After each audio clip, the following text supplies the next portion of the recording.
You asleep, Johnny?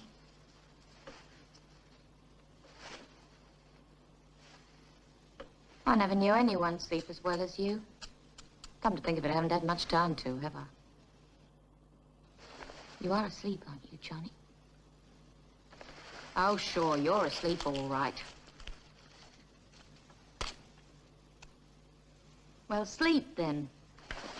Oh, God, I got the most terrible headache. That's what comes of thinking when you're not built for it.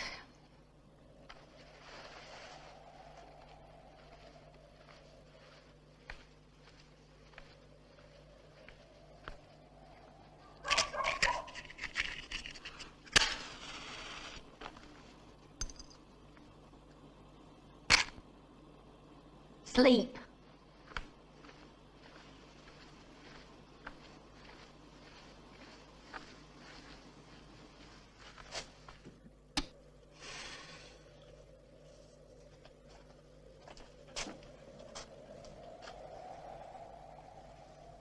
Funny what you think of when you can't sleep.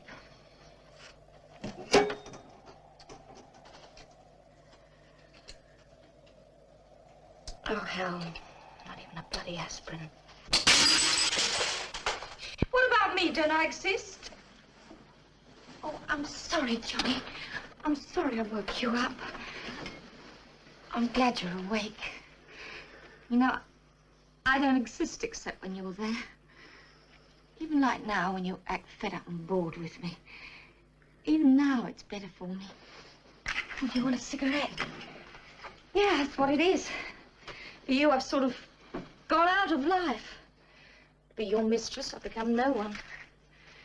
No job, no friends. I'm just a shadow. Waiting for you to make up your mind, Johnny. Well, stay with me. Stay tonight. I don't want any money. What do I want money for? I want you, Johnny.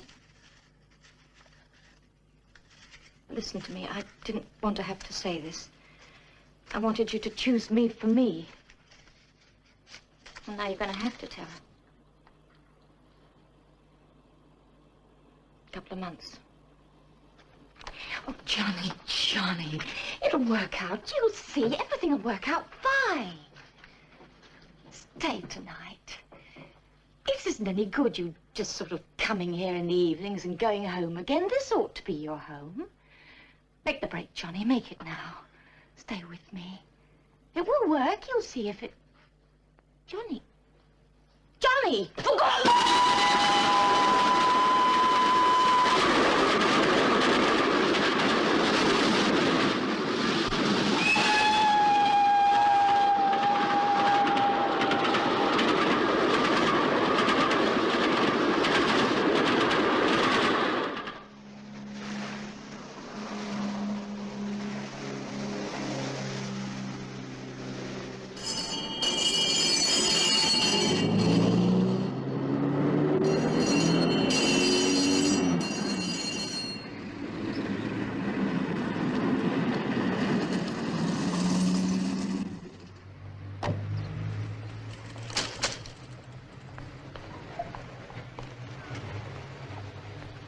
Mr. Westland? Yes? Sergeant Wilks. Well, it's about time. Lucky I wasn't being murdered.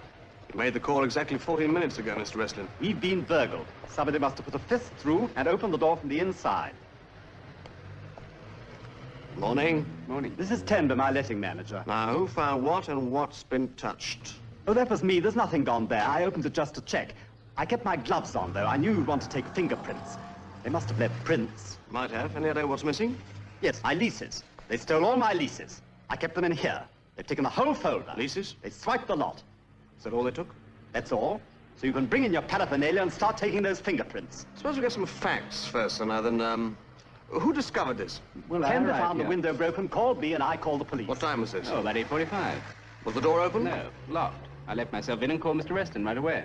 Any idea who might want his leases, Mr. Reston? How should I know? You're the policeman. You're supposed to tell me. Well, I'd say this was an amateur job myself. Where's the entrance to these flats? Round the corner. But why amateur? No professional thief is going to break in just to steal leases. Who did it, then? Anybody owe you a lot of back rent? Anybody trying to break a lease? They've got a hope. There's 5 owing back rent. Much? Well, one family owes 2 months, I think it is. Hey, do you think someone's trying to pull something? I'm only guessing, sir. The people upstairs may have seen or heard something. I can't believe someone would do this just to get out some rent. Of course not. It's daft. Doesn't know his job, that's his trouble. Any fool would know to take fingerprints. I must say it's a bit odd, just taking the lease. Oh, probably disturb before they could get anything else. We'll get someone down who really knows what he's doing. Get to the police station. Headquarters, yes. Whoever's in charge. Better report back, Ernie. Right, Sarge. Only if the gentleman comes out full of pithy suggestions, don't give any back, right? Now, Sarge, would I do that? I don't know. Just touch and go with me. Hello, KG. Hello, KG. Message from KG7. Reporting shop breaking at estate agents. 84 Kings Road. KG7, over. KG7, message received. Estate office, 84 Kings Road. N2 KG in standby, over. Hello, KG2. Action. Hello, Chief Inspector about this. Hello, Katie. Morning, Mr. Fellows. How are all those plugs behaving? Quietly so far. How's the ankle behaving? There is nothing wrong with my ankle. My father says there's an age when every man should stop kicking a football around. When you tell your father... Excuse me, sir. Hello, KG. Oh, Sergeant. Sir? Have you seen a gold nugget? No, sir. Well, here's the day's equivalent. Third row, block C, 3:15 kickoff. Should be quite a match, sir. Yeah, we'll have the hide off him. Mr. Fellows, Superintendent would like to speak to you. Well, in spite of everything, Katie, I'll put in a good word for you. Silver's looking for you, Fred. I know. You've probably heard about my ticket. Ah, Fred. What is that? Are you just going off or coming on? I'm sorry, I'm not up till this afternoon. We've had a complaint I'd like you to look into. What sort of a complaint? Somebody had a break-in last night. Complains the police aren't doing enough. Well, that's a change. The usual complaint is we're doing too much. Mr. Wrestling, estate agent, King's Who's in Road. charge? I don't like walking in on another From what I office. can gather, Sergeant Wilks will welcome Uncle's calming influence. Oh, so it's Jim, is it? Now, looks at Jim's a first-class lad. He knows what he's doing, all right. I'm sure he does, but we just can't ignore this. Yes, of course. But so far, with respect, sir, I managed to keep out of family problems. This is our problem, Fred, and I'm asking you to look into it. Yes, sir. Might have been worse, you know. I could have asked you to miss that football. In which case, I might have had to bring my retirement forward. I don't know what more I could have done. No one around saw or heard anything. This is all that was stolen. I suppose we could circulate a description of those leases, but to whom? Do you know any lease receivers? Well, what's eating this wrestling character? I don't know. He's fingerprint wacky. He's doing all right anyway. They're all long-term ones. No, one short one, John Campbell. 1 month, available 28th of April. That's 3 days. You know, I can't accept this. You put sugar in it? No, I remembered. Yeah. Well, if a man wants to run out on a lease, why doesn't he just run? Except if there's no lease, he can't be accused of it. Yes, but he can be nicked for breaking and entering. That's a crime. I should try and get more details on these short leases. It's your case, my boy. I only been brought in as a mediator. Western Estate Office, it's on the report sheet. I don't know which I hate most, tea without sugar or a fat porch. Even supposing somebody's using a house for stolen goods or for a hideout, this would be the surest way to draw attention to it. Yeah, unless somebody's got handwriting trouble, at least would have handwriting on it. Now, if somebody didn't want a specimen of their handwriting around, that'll be your friend. Well, I'd say as mediator, this is the perfect moment to mediate. Now, look, Sergeant, just a minute. Hello, Mr. Wrestling? Oh, this is the CID, sir. Yes, sir? Yes, of course. Yes. Well, there's a man on his way down to you now. In the meantime, is there anyone with a short-term lease not listed on your... Only John Campbell. Yes, we saw that. Well, now, look, sir, suppose we come and pick you up and go and have a look at that house. Well, I don't know there's anything the matter, sir, but if it's... Fine. We'll be there in 5 minutes. Right. You can take Uncle for a drive. Now, look, Fred, I wouldn't feel at all hurt if you took over this job completely. Tom, because Sergeant. It's your case and my rest day. And come 2 o'clock, you'll be doing your own duty as an upstanding and promising member of the police force, right? Right, sir. And I'll be getting ready to watch the kickoff.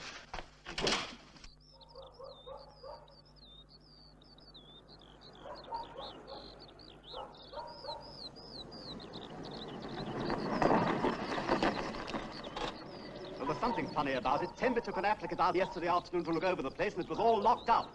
Probably out at work.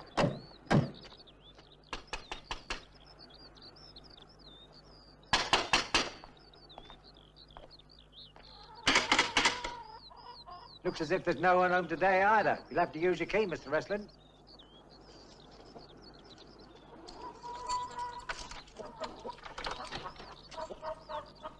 Mrs. Campbell?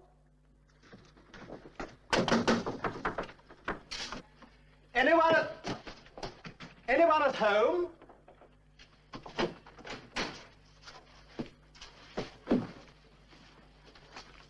Mrs. Campbell? Well, I don't seem to like fresh air.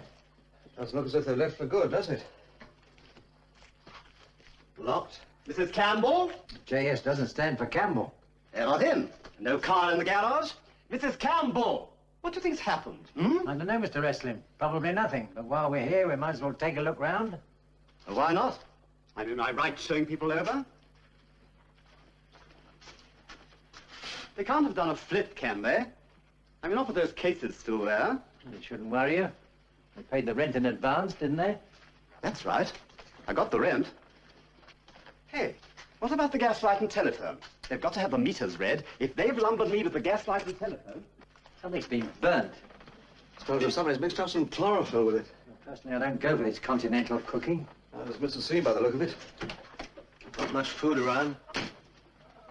Jar of coffee, a couple of tins. Must have lived pretty much day by day.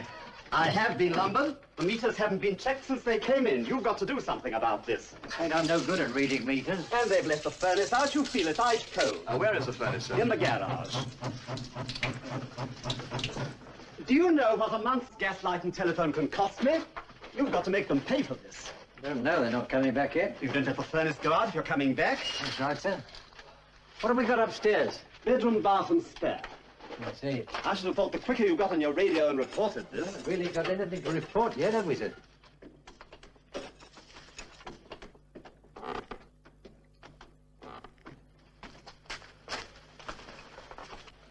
Oh, that's the spare.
Door locked. I suppose because somebody locked it. All right, wait a minute. The drawers are all empty in there. Now tell me they haven't gone. Nothing. They've taken the lot. Except the 2 suitcases downstairs.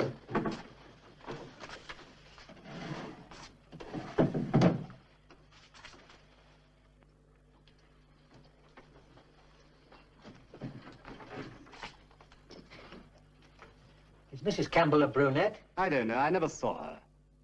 I never saw him, for that matter. You rented the place to in sight unseen? Tenby rented it to him. Tenby knows him. Oh, I see. What have they been burning? All over the house.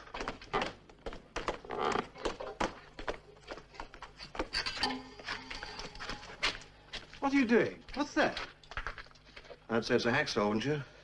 Yeah, hacksaw with the handle burnt off. And a knife. That's a damn stupid thing to try and burn. I was thinking. I know what you're thinking. The Wrestling, you rent this place furnished? Tenby turned it over to the man for a month with everything. Linen, silver, anthracite, All this everything. stuff yours? Yes, yes, of course. This trunk? I don't know about that, but if it isn't, I'm going to keep it. And the Give it a suitcase hand, and everything will in them.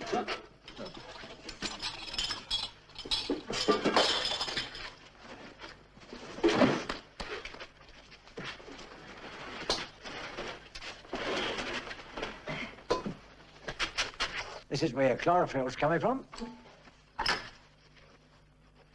Here, get me a screwdriver. See if we can open this thing. Right. Look, is this all right? I mean, I let you in. I don't want to get into trouble for breaking and entering. Doesn't the law say you have to have a warrant for this sort of thing? The law expects its officers to have imagination and discretion, Mr. Westley. If they didn't, you'd be nabbed every time you committed a motoring offence, instead of getting a caution.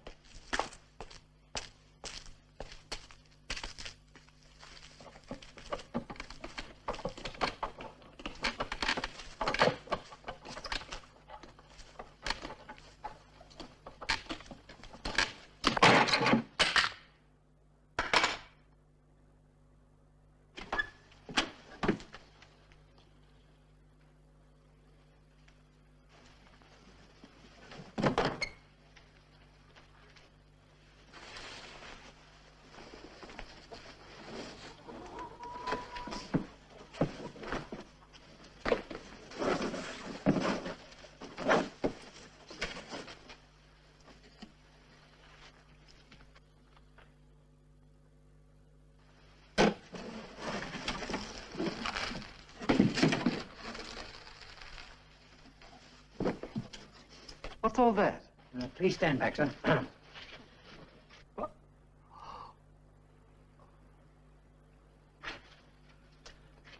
My God.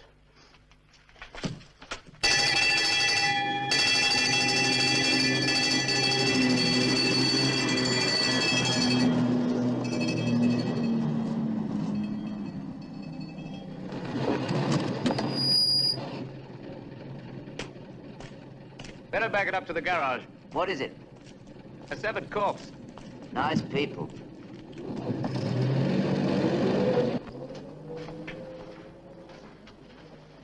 Ambulance, Jim.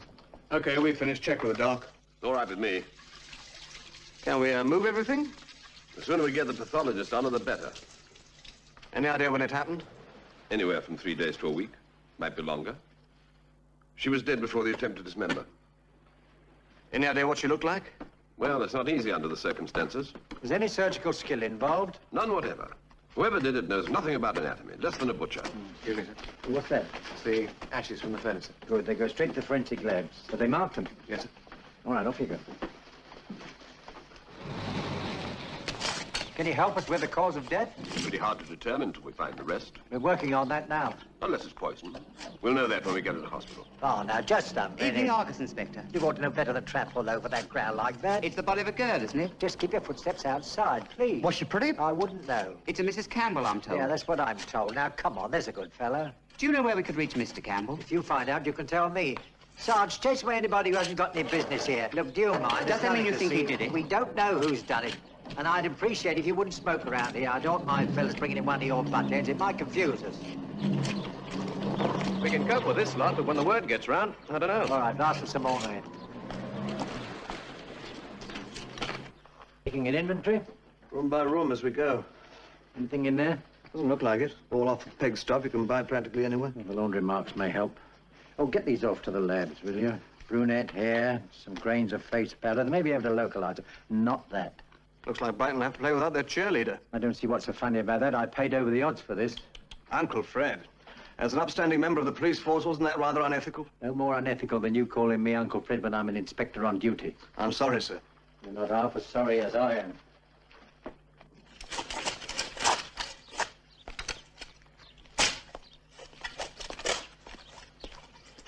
You want the rest of this up? It's as hard as a rock and no sign of any recent digging. No. You get another patrol? On its way now. Well, when it arrives, get your lunch. Take anybody else you can spare. Right, go.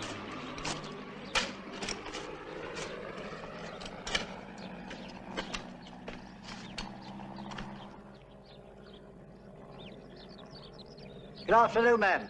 I'm Detective Inspector Fellows, Brighton Police. Well, what's going on? I mean, all those police and that ambulance. Oh, a little trouble with those what's-the-names. The Campbells. I'm not surprised. You've met them, of course, Mrs. Banks, Flora Banks. Only once. That was enough. When was that? A couple of Sundays ago. Mr. Banks and I paid a neighbourly call. It was tea time and she was selling curlers. That sort of woman. How would you describe her? Well, you've seen her. Touching 30. Being generous. Brunette. Wore lipstick, even with curlers. That sort of woman. And the husband? She calls him that. I noticed she didn't wear a wedding ring. But have you seen him? Well, not really. He never gets home till after dark, at 8 o'clock. Drives his car straight to the garage. You can get in the house that way. Yes, I know. Usually he only stays a couple of hours and he's off again. So you've never really seen him during the day? Only once. Thursday before Good Friday. Morning or afternoon? Afternoon. I happened to be taking the curtains down, and I saw a car coming up the road, like it was that police car there. What sort of car was it? A grey one. A saloon. Would you know the make? No, but it wasn't a Ford, because that's what we've got. It drew up in front of a grocery van that was delivering there. Did you recognize the van? No. That was the only time I ever saw it delivering there. Well, out gets Mr. Campbell, big as life, with a vacuum cleaner in his hand. Can you describe him? I couldn't say much about his face. He was pretty far off. Tall? Sort of. And slender. What kind of clothes? A fawn overcoat and a brown hat. Age? A bit older than she was. You don't know what the man was delivering? Provisions of some sort. She was at the door in her dressing gown again. Didn't seem to care, even one of the tradesmen. What about the tradesman? Had you ever seen him before? If not here in Brighton or locally? I really don't have any contact with delivery men. My husband takes me shopping. Tell me about the van. Was it a big one, a small one? Medium. And you didn't see Mr. Campbell again? Oh, yes, I did. He was in there about 20 minutes. And then, suddenly, he comes out again in his shirt sleeves. So you must have seen the colour of his hair. Sort of dark, I'd say. Well, he gets back into his car and drives it into the garage. He left there, an hour and a half later, because the doors of the garage were closed that long. Ooh, look, here comes the ambulance. Now, Thursday before Good Friday was the 19th. Are you quite sure about that date? Absolutely. I remember telling Mr. Banks how they'd got stocked up for Easter. But Mr. Campbell never came back for Easter. Oh, yes. He came back as usual that evening. But this time he stayed till after we'd gone to bed. He was off again in the morning, though. That's the last you saw of either of them? Yes. Mind you, they could have been around a lot when I wasn't looking. I don't spend my time prying, you know. But I'm caretaker of these caravans, and I have to keep an eye open. Yes, of course. Well, thanks for your help, Mrs. Banks. He's done something terrible, hasn't he? Well, let's say he hasn't been behaving himself very well, eh? Hmm. Now move along, please. Move along. Look, Stone Park there. If you drive straight along, you can take the first to the left. Go and go to lunch? Yes, sir. And we're getting the others away in shifts. Call the super, will you? Ask her to put out a special. Which grocery store made the delivery here on April the 19th? April 19th. How are the fingerprints going? All we've got so far is a couple of smudges that aren't any good. You must have wiped the lot with a towel. Door frames, doors, the lot. I'm going back to see wrestling. Give him my love. You better get someone checking the hardware shops. Find where that hacksaw came from. I'm just sending it to the labs. I see. When in doubt, pass to the labs, eh? Well, is that wrong? No. Great thing, this forensic science. As long as it doesn't make this lazy.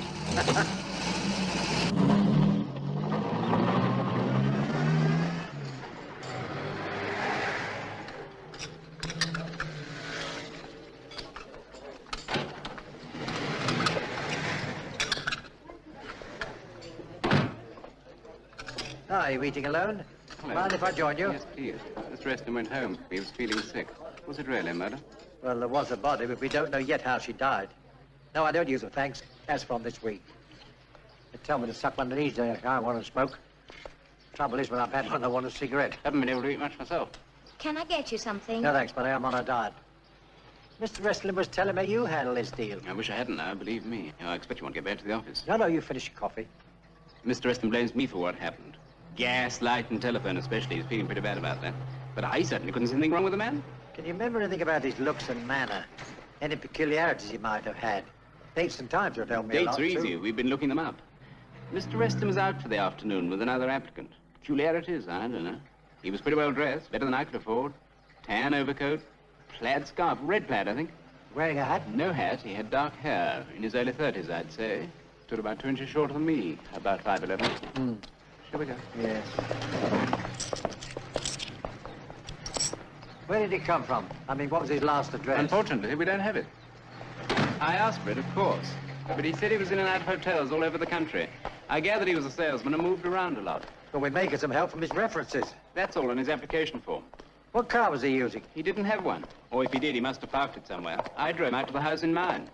Anything there to interest him particularly? We never went in. He seemed satisfied with the outside. In fact, I got the feeling he only drove out because he expected to. Did he mention Mrs. Campbell? Only that he'd need an extra key for his wife.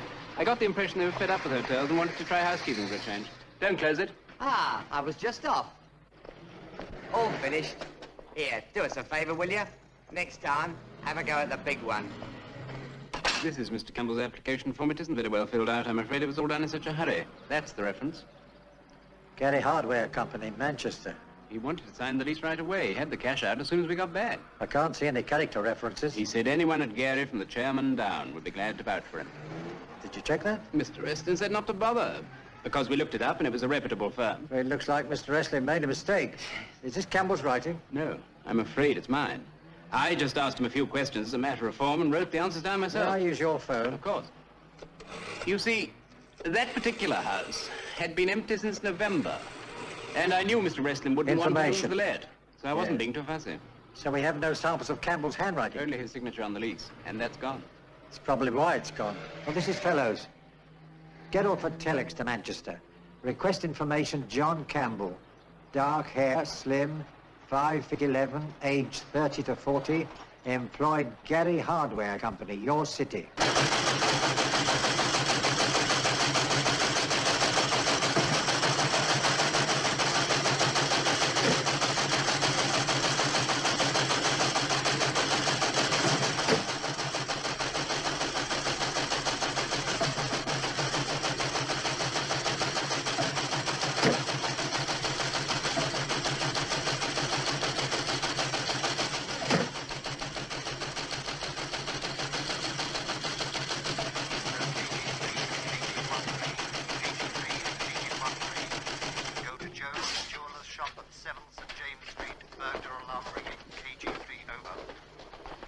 We know where the truck was sent from. Message received and attending from Church Street. KG3, over. It's on the underneath. It's a freight label. Lewis. That makes life a little easier. Our station can't handle that many trunks from Lewis. Well, do you want to check these with the station master? Why, are you retiring or something? I'm still on Operation Hardware. Chasing that bloody axle. 2 new bits of information. Well, we can do with some. Only things they agree on so far is dark hair and an overcoat. The trunk came by train March 31st. That's a Lewis rail charge. Anyone on lead yet? No, they've only just been printed. That's why they're all wet, sir. Yes, and that's not the only thing that's all wet round here. Oh, no, come off the car. What time have I had? I'm out chasing that hacksaw. So what are you doing here? Well, even a policeman has to go sometimes, you know. Well, go. Don't start humming about in here. You like trains. What's that? Some more no joy from Manchester. There, John Campbell left for St. Tropez the day our John Campbell rented the house. Fellows, yes? It's Harris, sir. I'm speaking from Peck's grocery shop on Madeira Drive. This is the place that sent an order to Campbell on Thursday the 19th. The delivery man's still out, but he's expected any minute. Good. You hold him there. I'll be right up.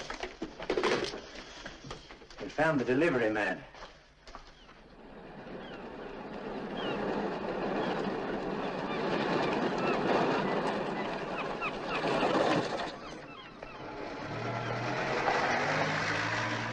He's not back yet, sir. Right.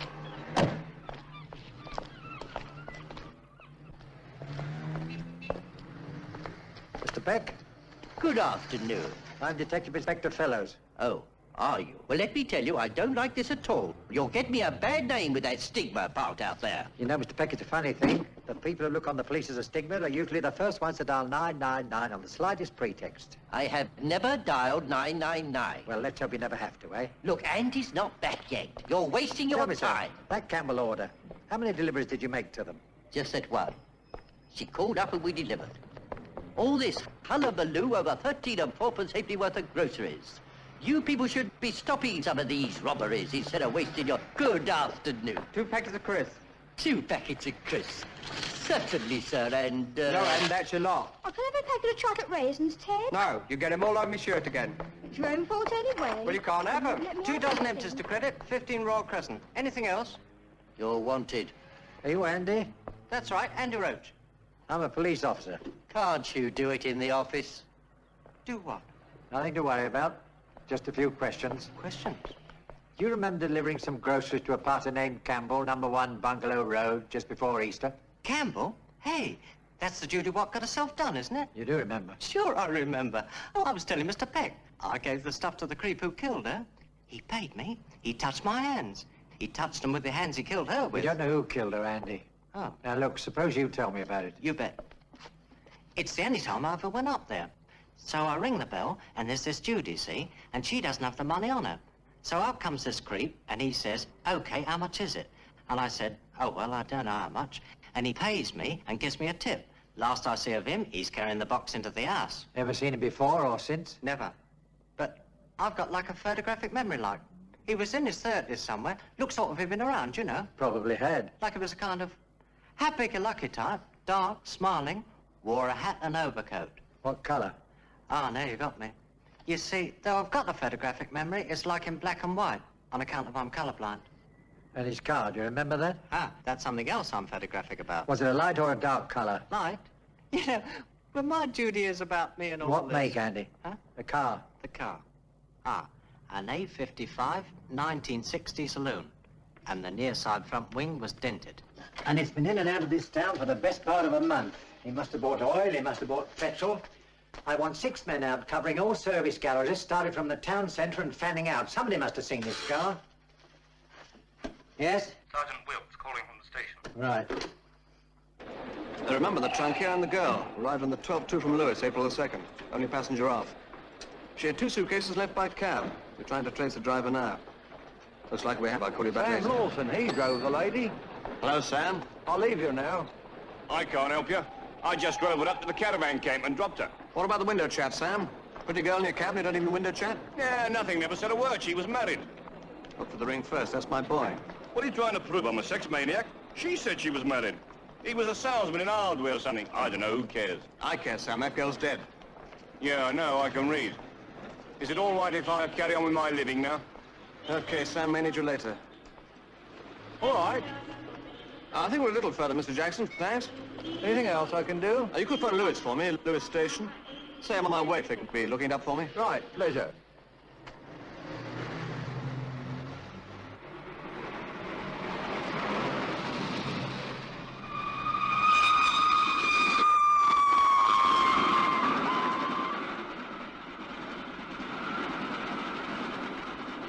Good afternoon, Detective Sergeant Wilks, Brighton Police. Oh, yes, Sergeant. Brighton called us.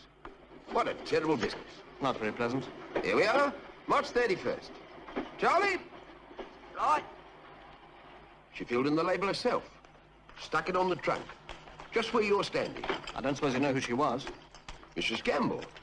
Ah, yes, of course. Oh, here's Charlie. He helped them unload it. Them? That's right, sir. Tall, dark bloke. They bought it in a truck. What sort of truck? Bloody dirty one. Full of cement dust or something. Any name in it? Some name. I was too busy trying to keep it off my uniform. It was all right for him. He was in an overall, but you should have heard my missus. Did the man call her by any name? I called him a few, I can tell you. Think, man, think hard. Did he use her first name at all?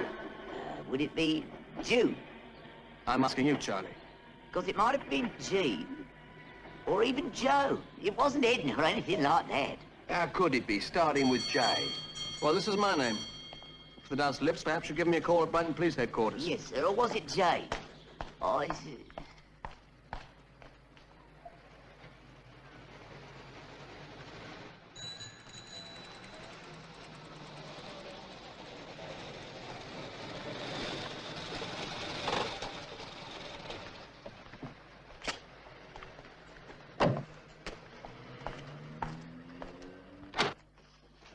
Well, do you have any luck? Well, only that the trunk was sent from here, sir, which seems to point to J.S. being a local girl. I've already told you we've nobody reported missing. It's quite possible she hasn't been yet.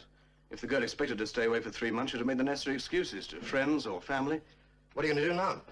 I'd like to check all the J.S.'s in your phone book. What do you mean, call them up? Yes, sir. And if that doesn't produce something, then I'll take all the S's alphabetically. Good God, there'll be hundreds of them. I shouldn't think so in a town this size. I suppose you want to use our phones? Well, that was the general idea, sir. If you could spare me a couple of men, it Couple of men? You Brighton boys are drugged with manpower. Couple of men? That's 10% of my entire force. How would you like to run a town this size on 19 men? I quite understand, sir, but if you'd let me use the phone. All right, make your calls. But be brief. I don't like my lines tied up. No longer than next week, sir.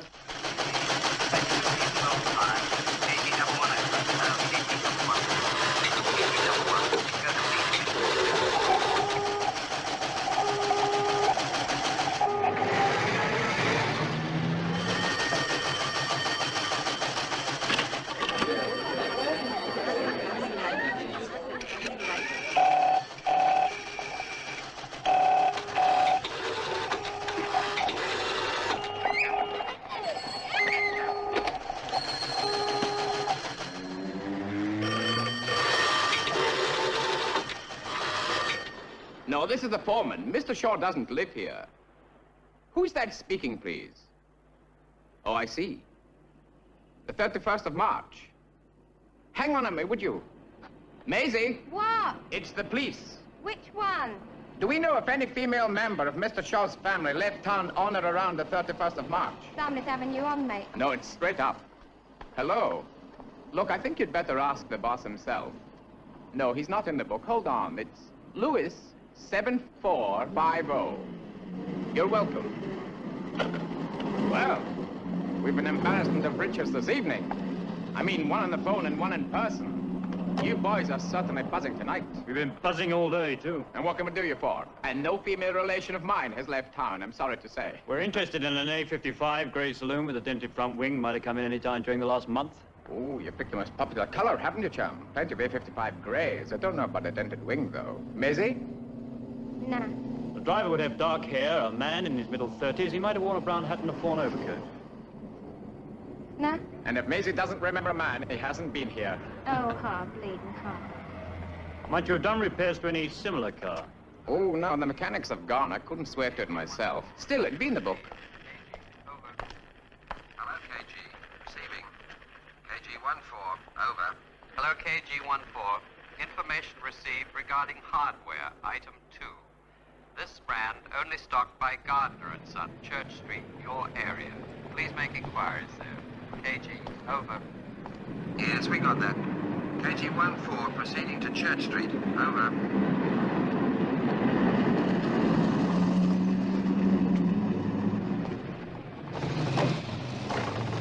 Excuse me, sir. I won't keep you a moment. I'm a police officer. All right.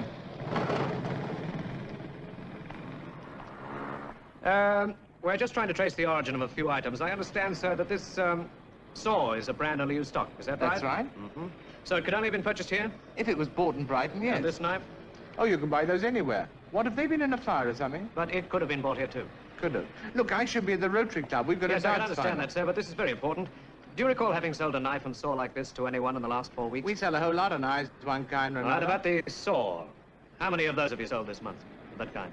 6, 7. It's a popular make, but then we sell a lot So of if other. we go through your sales slips, we could possibly pinpoint the dates, I'm couldn't afraid we don't make out sales slips. Everything's cash over the come counter on, here. sir. Your cash register turns out slips, doesn't it? Our cash register's a cash draw. We start the day with £5 of change. In the evening, we add up what we've got and subtract 5 to get our daily take. In other words, you don't keep books. Oh, we most certainly do. And they show the total amount of money we took on any given day. But they won't show you any individual purchases. I see. Well, I'm sorry to have kept you. Good night, sir. Good night, officer. Wish I could have been more help. You wait all day for a break, and when you get it, it's not worth a row of bloody beans.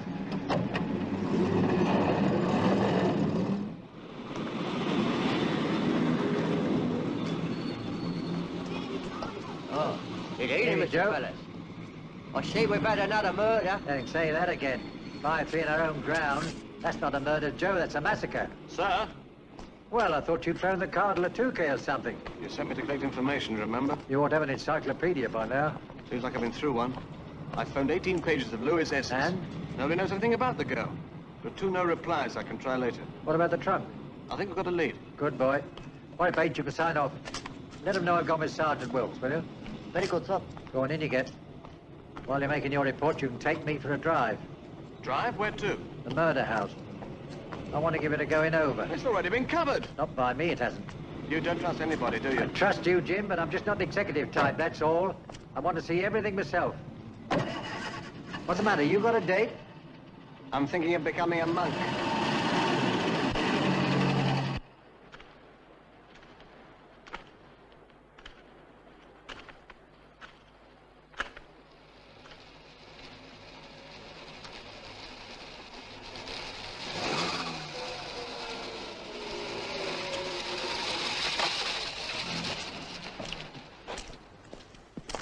Good evening, sir. Evening, Daniels. Any trouble? No, sir. Bunch of sightseers about an hour ago, but I chased them off. Never could understand people's morbid curiosity. Don't burn your glove, will you? I don't think your truck driver's Campbell. Well, he fitted Campbell's description. But if he's got a truck and she's got a trunk, why send it by train? Brighton's less than 20 minutes' drive. Why didn't he bring it right here? Because he didn't want to be seen with her. And how would he explain that to the girl? Anyway, I'll get Lewis working on all construction and cement trucks, even if I am being a clot. Well, I got a feeling we're all being clots. Must be a clue somewhere staring us right in the face. I'm damned if I can see it. Ah, wondering about this. Does it work? I don't know. Why? Oh, just wondered why they need another vacuum cleaner. Were there any others around? No, should there be? The caretaker woman saw Campbell arrive with another one. Gary Hardware sell vacuum cleaners. Hey, that's a point. Could explain a lot, couldn't it? I mean, being a John Campbell at Gary's. It's not going to be the same one, obviously, but our boy would have known about it. Especially if he'd worked there. Yes, well, we'll start that one rolling in the morning. Right now, I want to take another look upstairs. Why don't you try your no replies again? If Reston knew this, he'd get an answer. I'd say he's already had one. Make a note on the pad. He can send us a bill.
What does your detective ability tell you about this? Do you think this is where he did it? That's right, Dick. There was no blood. I'd say it'd have to be here. Yeah, it seems so. And I'm pretty ignorant, you see, which saves you saying it. Suppose you wait 4 or 5 days before doing anything. Could there be bleeding, or would the blood have congealed? I pass. McFarlane's the boy for that answer. I'm hoping he's going to give us a lot of answers. Did you get your numbers? Nobody's ever heard of her. It's like chasing a shadow. I'm beginning to believe that she borrowed that luggage, and her initials don't have J or S in them. They must be her suitcases, Jim. Who are you going to borrow luggage from for a month? Yeah, smell those. As a man of the world, what is it? Perfume. I know it's perfume. I'm not that senile. I mean, what kind of perfume? You never give me time to study perfume. I don't know. I say they're both different. They are. Lots of women use more than one perfume. Yes, but how often do they use 2 bedrooms? This pillow came from the other room. 1 or 2 bedrooms, the answer's not going to find Campbell. If we can get enough answers to enough questions, we'll find John Campbell. The kind of answers I'd like are 1, why did he steal that lease? If he hadn't, the body would still be undiscovered. And 2, why did he stop halfway through disposing of the body? Did he have cold feet? Either that or a weak stomach. Oh, I see. You're about to work with dust again. Well, I hate doing it, but that's about all he's left us. Get someone on it in the morning. The dust from every room's separate, and you better empty that vacuum cleaner, too. Ask the labs to make it priority. Great thing, forensic science.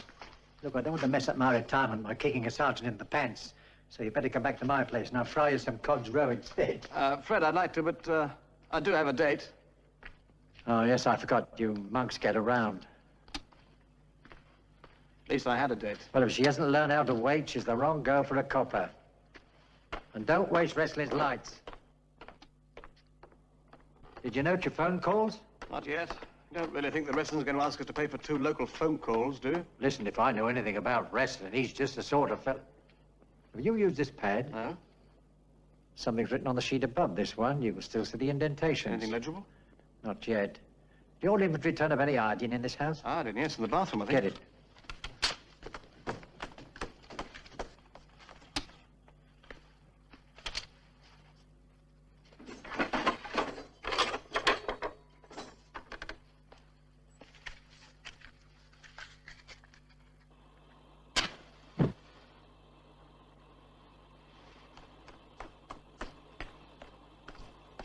That's about half full.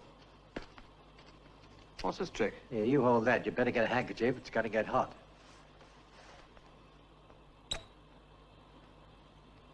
Now, just hold that over the flame. This was before we had forensic labs.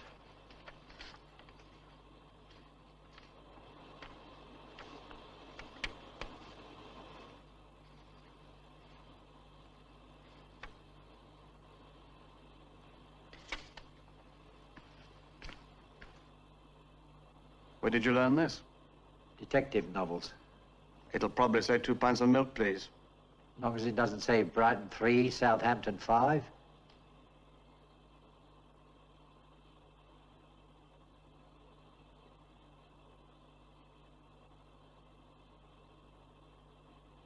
Jean Sherman, Greenwich.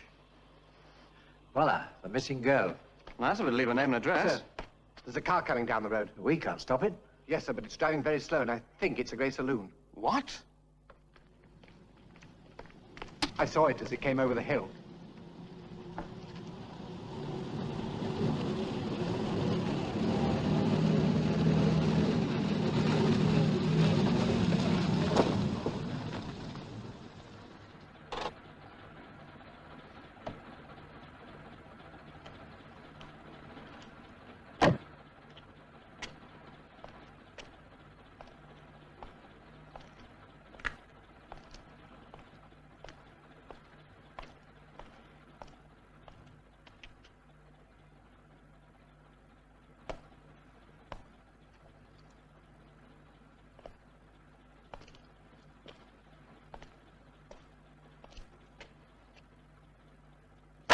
Can I help you, sir? Jumping mackerel.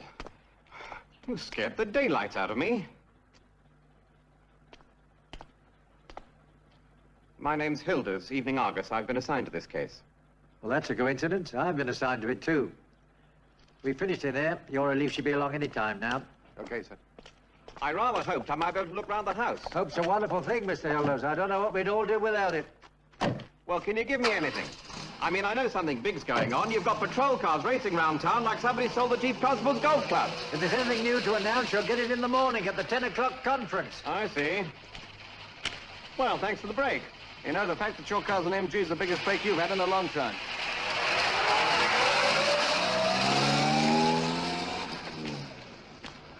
Well, whatever that meant, I didn't get it. Smoke? No, thanks, sir. Well, is there anything you can tell me? As a matter of fact, sir, there is. Leaving a car unattended with the engine running is an offence under the Road Traffic Act. So if I were you, sir, I'd either switch off or push off. Yes. Well, I can see this isn't my night.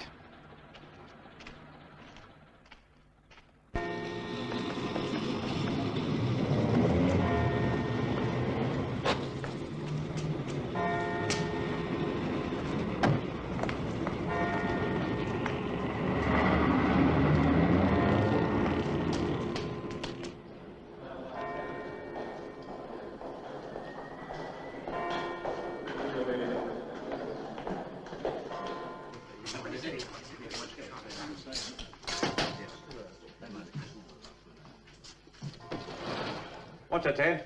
You can tell the Chief Constable his favorite riders are here. A villainous-looking bunch, if I may say so. Feel free. Do you mean to tell me there isn't a single fingerprint in the whole house? Nothing usable, sir. Anything new on the car? Well, I've got men out covering the registration authorities. We're compiling a list of all A55s registered within a 40-mile radius of the house. Yes? Your press conference, sir. All right, in a minute. We can't even give them the cause of death, can we? I know that it wasn't poison. There's the pathologist's report. There's excuse me. Death could have been caused by blow on head, strangulation, or brain hemorrhage. Impossible to ascertain without missing parts. Which we haven't found. Time of death, 30-hour period between Friday afternoon and Saturday evening. This may still be reduced. Estimated age 30 in the 3rd month of pregnancy. It's a possible motive. Could be. Do her parents know yet? No, sir. I'm off to Greenwich as soon as you finish with me. Well, we've got the bloodhounds out there. What don't we tell them? The girl's identity, sir. I wouldn't like anyone ringing her parents until I've spoken to them. Well, they can probably have that later. And I wouldn't like to read about the A55. I don't want the murderer spraying that car or running it into the river. In other words, we've nothing new to tell them at all. except that she was pregnant. Yes, I'm afraid they'll make a meal of that. All right, fellows. They can come in now. Yes, sir. All yours, gentlemen. Thank you. Morning, Mr. Morning. Good Good morning. Morning, sir. Come in, gentlemen. Well, now, let's recap what you've got already. You know who she is in, sir? I hope to be able to tell you more about that later today. Picture of Campbell's in from Manchester. Well, I didn't think we could be that lucky. Better show it to 10B, Mrs. Banks, and the delivery man. Might as well make it official. I suppose you're off to Greenwich. Yes. That's the only thing I hate about this job. Ringing strange doorbells and bringing bad news. Where's Jim? Gone to Lewis to find that truck. While I'm gone, you can call Manchester. I want the names of all Gary Hardware representatives who've covered this county over the past 3 months. Like the list of all men who work or have worked there. Okay, go. And see if they sell vacuum cleaners. Are we off? We're off. And do me a favor, will you? Get me to Greenwich without frightening the life out of me.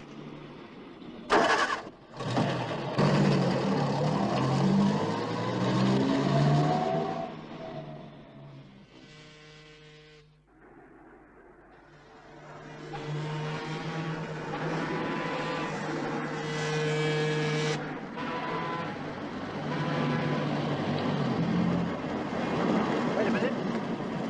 Bastard.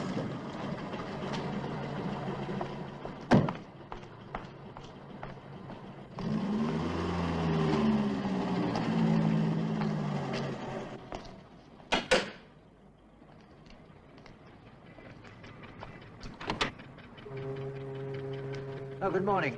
Is there a Miss Jean Sherman known here? Yes. Mind if I speak to her parents for a moment? Her father, perhaps? My father's at work. Your mother?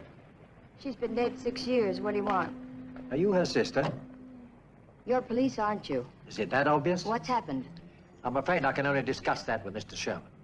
Well, if it's about me, I feel I have a right to know. You? Yes, I'm Jean Sherman.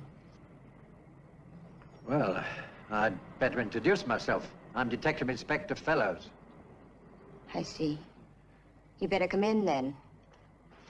Thank you. Now, would you please tell me what this is all about? Well, maybe you can tell me. What do you know about a man who calls himself John Campbell? Nothing at all. Why? Do you know anybody by that name? No, I don't. And by what name do you know the man who lives at number 1 Bungalow Road, Saltine? I don't know anybody in Saltine. I don't even know where it is. Well, it's 5 miles outside Brighton. What's all this got to do with me? It's got this to do with you, Miss Sherman. Your name and address were found written down on the phone pad in that house. Well, I'm sure I don't know how it got there. You've never known a man by the name of John Campbell? Never. Tall, dark hair, middle No. 40s? Have you recently, say within the last month, met a man, doesn't matter what his name was, who answers the description I gave you? I keep house for my father. I don't get much chance to meet men. You haven't been out with any men for the past month?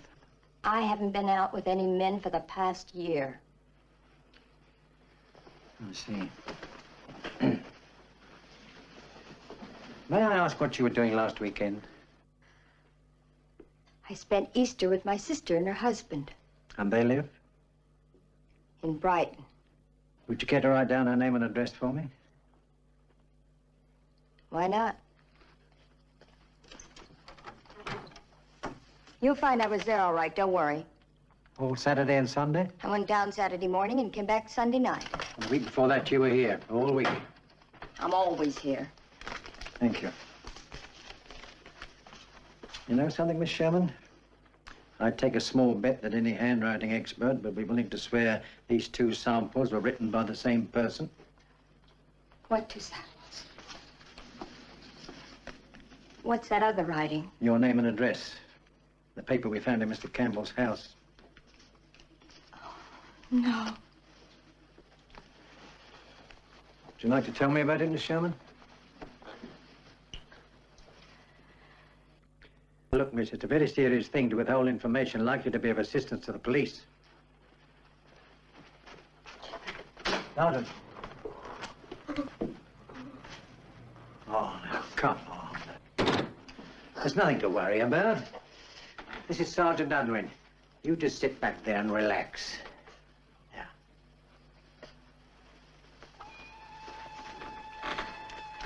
I don't usually go around letting strange men pick me up. I'm not the type who interests men anyway. But he was different. He was really interested in me. They wanted to tell us the whole thing, just as it happened. He was so nice and, well, cozy. He invited me to have lunch with him and drive out somewhere. Where did you first meet him? On the train. When you went to Brighton? Yes. I caught the 9 o'clock from Victoria and sat opposite a woman who got out at Croydon. It was the last stop before Brighton. I thought I was going to have the carriage to myself. That's where John got on. What did Mr. Campbell look like? I thought he looked very, well, good-looking. And brown eyes with a sort of twinkle. Suddenly he asked me if he could smoke. It was the first time I realized it was a non-smoker. He was very flattering. Said it was lucky he hadn't got in with some old trout instead of an attractive girl like me. Did he have any kind of accent? No. It was just a warm, friendly voice. So you started talking? He was very easy to talk to. Charming. I never met a man as charming as he was. What about his clothes? Were they good quality? I suppose so. Brown sports jacket and slacks. He looked nice. And where did he take you to lunch? He didn't. I told him I couldn't go. My sister would have lunch ready and everything. He said he just had to see me again. He didn't want our friendship to end suddenly, just like that, when we got to Brighton. Neither did I, really. Because, well, I don't have any boyfriends, and here was this charming, attractive man, and I wouldn't see him again. But you did. He said if he couldn't take me out Saturday, at least we could have a drink Sunday evening before I returned to London. We arranged to meet at 6:30 outside the telephone booths at the end of platform 7. I waited until 10 to 7, and I was sure he'd forgotten about me. When suddenly I saw him, I was so glad well, it meant something. He took me to some cocktail bar. It seemed very romantic, and I felt gay and sort of free. Well, we talked like we'd known each other all our lives. And then somehow, I don't know how it came about, but he was suggesting I go back to his place. We could have supper by candlelight. He was a very good cook. And he'd put me on the early morning train. I suppose I should be insulted. I don't know, something, but I'm not even shocked. In fact, in a way, I'm sort of flattered, John. I mean, someone like you could invite dozens of girls back to your place, and they'd all go like a shot. Even if you couldn't cook. So, I'm flattered you should ask me, but I don't think so. Now you're laughing at me. He asked me if I'd had an affair before, and I had to say I hadn't. I felt very unattractive and could have cried. Then he put his hand on mine. He said he was glad. Most women of my age had had too many affairs, and those women were never capable of loving. But now he said time was fleeting, and if I didn't grasp life while I had a chance, I might regret it for as long as I lived. So he drove you to the house? In a gray car? Gray, green, purple, I don't know. I was too, nervous, I suppose. While you were at the house, Miss Sherman, you saw all the rooms? Most of them. Not all of them? The one next to the bedroom was locked. The room at the back? No, the front. The back one was his bedroom. I see. Did he say why it was locked? He used it as an office. It was full of papers or something. can imagine what you think of me. I think you were extremely foolish to go that far with a man you knew nothing about. May we use your phone? Of course. Better break this to the super. Right. I don't think I wasn't full of worries and doubts. I knew if I said no, I'd never see him again. And if I said yes, there might be other times. Who knows? He might even fall in love with me. Have you heard from him since? No. Brighton 64141. What did you do with your suitcases? 473. What suitcases? Well, I presume you took some luggage to Brighton. Yes, of course, one suitcase. I don't know what you mean. What did I do with it? I brought it home. May I see it? Yes. It's the only one I've got. I've had it for years. Inspector Fellows calling from Brighton. Is the super there? How about a green trunk? You mean, do I have one? I don't have any trunk. No, sir, this is our one. Just a minute, please. Excuse me. Hello, sir. Well, I'm afraid we're back where we started. The girl's alive. Yes, sir, I'm there now. Tomorrow morning? Well, they'll have to postpone it then, won't they? Oh, yes, sir, I realize that, but we don't know enough for an inquest. Inquest? Inquest on what? Not only no identity, but we don't even know the cause of death. Right. I'm going to the yard on my way back. I'll call you from there, sir. Is he dead? No, miss, but we thought you were. What do you mean? It wasn't papers he was keeping in that locked room. It was the dead body of another woman. No. And if you'd been too curious, Miss Sherman, there's no doubt that he would have killed you, too. It isn't true. No. Oh, now, come on. It's going to be all right. Look, there's nothing... Now, please. Now, try and get hold of yourself, Miss Sherman. It's all right. Now, please, now, take it easy. There's nothing to worry about. Please. Grab her up. Grab her up. In there.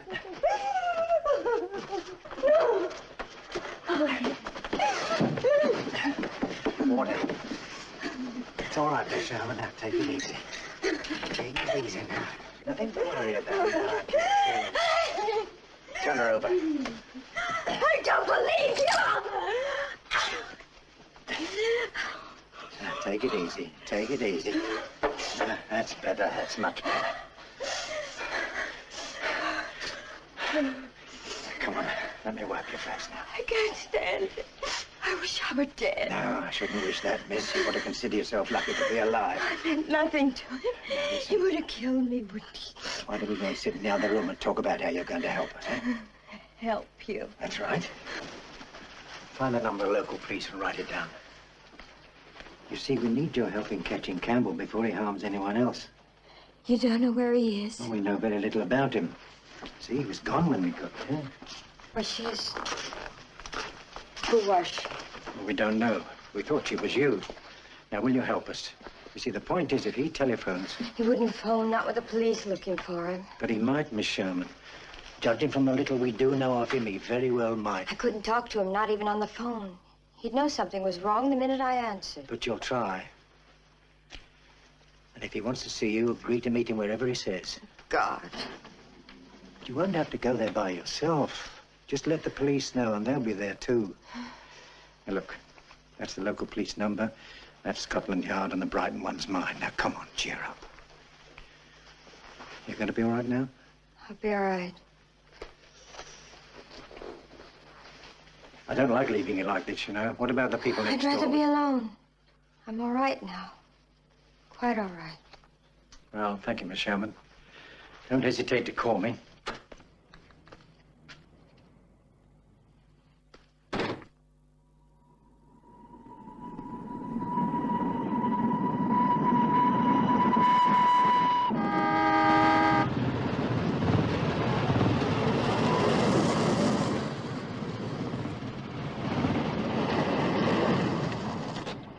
Afternoon, Inspector.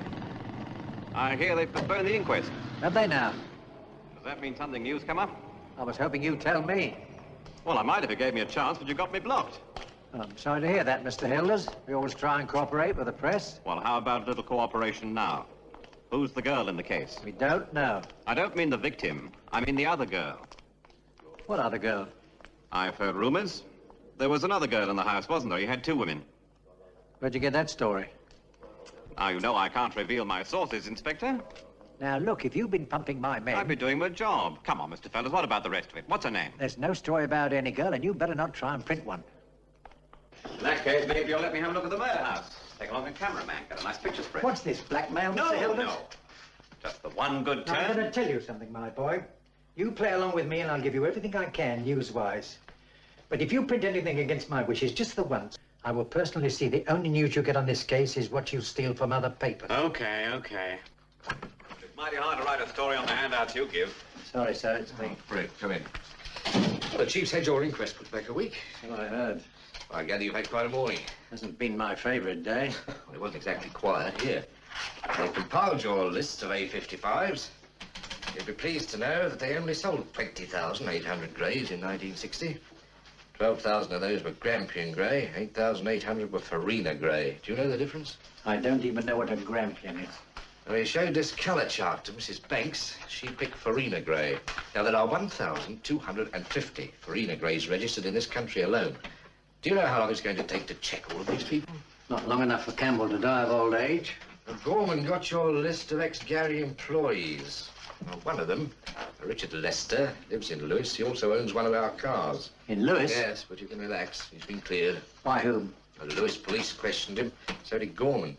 He's married, 4 children, works in a shirt factory, and he's been putting in overtime most nights for the past 2 months. And what about last Thursday afternoon?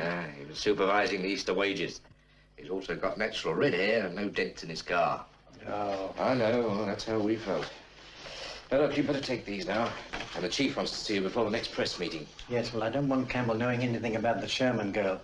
But I think we can let them announce our JS comes from Lewis. We may get some more help from the public. Do we know she comes from Lewis? No, but it's a fair assumption. And I'm convinced that once we've found out who the girl is, we'll have the man within 24 hours. You ever release that quote to the press?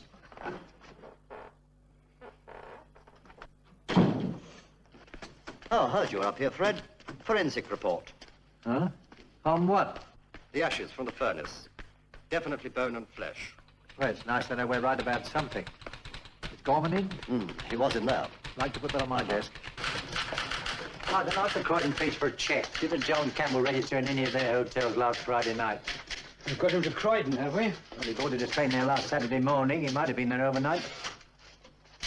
Gorman, tell me about Richard Lester. There you go. Just looking through your table. Richard Lester. How old is he? 37, but he's not our man. Does he fit anything like the description? He's not our man. Is he anything like the description, Sergeant? I'm asking you. Well, he could be, I suppose, but this Yes, he has red hair, I know. Anyone who can change his name can change his hair. I want him rechecked. But we've already done that, sir. He was at the factory till 9 or 10 o'clock almost every evening. The foreman even showed me his timesheets. What was he doing the nights he wasn't there? Staying at home. Who says so? He does. And you're going to take his word for it? He was at the factory most nights. I want proof that he's not the right man, and if you can't get it, I'll have him brought in for questioning. If necessary, I'll put him on an ident parade. Is Wilkes back? Yes, sir. Well, on your way out, tell him I want him. And don't sulk, Ed. I know you've double-checked, but this is the nearest to a clue yet, and it ought to be triple-checked. Of course, sir. Oh, by the way, the Gary Hardware Company doesn't sell vacuum cleaners. I double-checked that, too.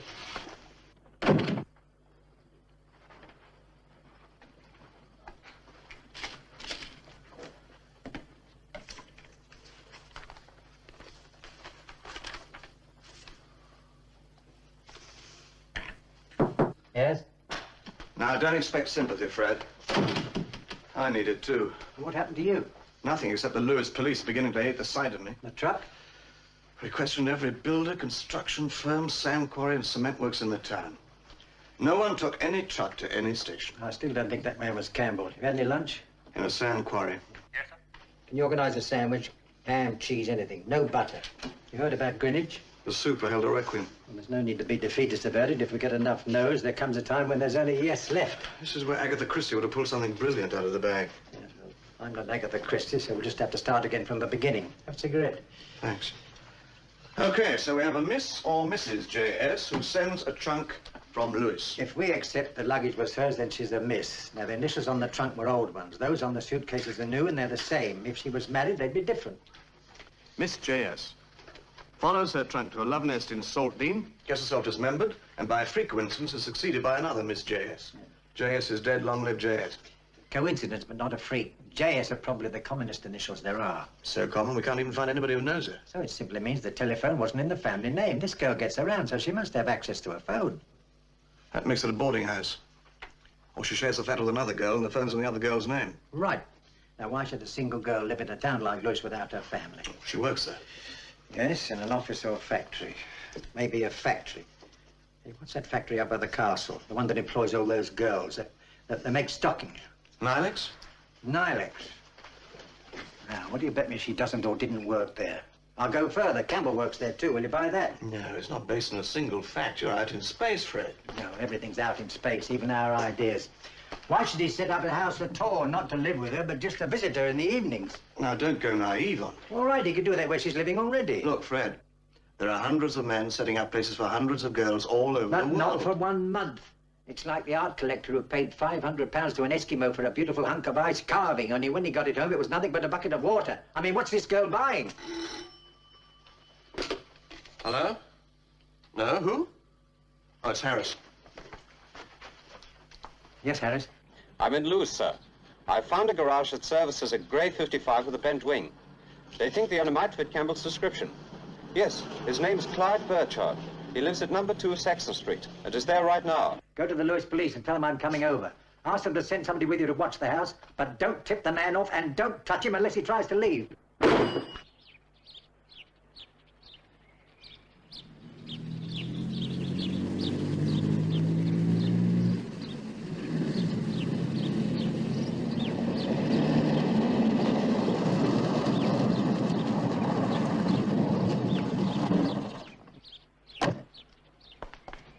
Burchard's still in there.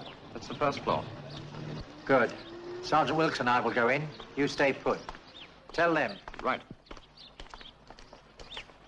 We're getting quite hot, so it can't be too like this. Now, take it easy. I've been in this game too long to get excited.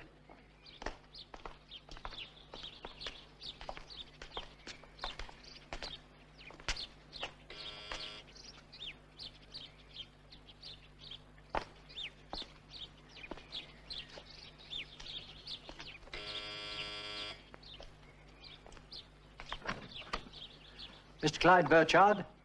That's right. We're police officers. Just like to ask you a few questions. About what? I'd rather ask you inside, if you don't mind.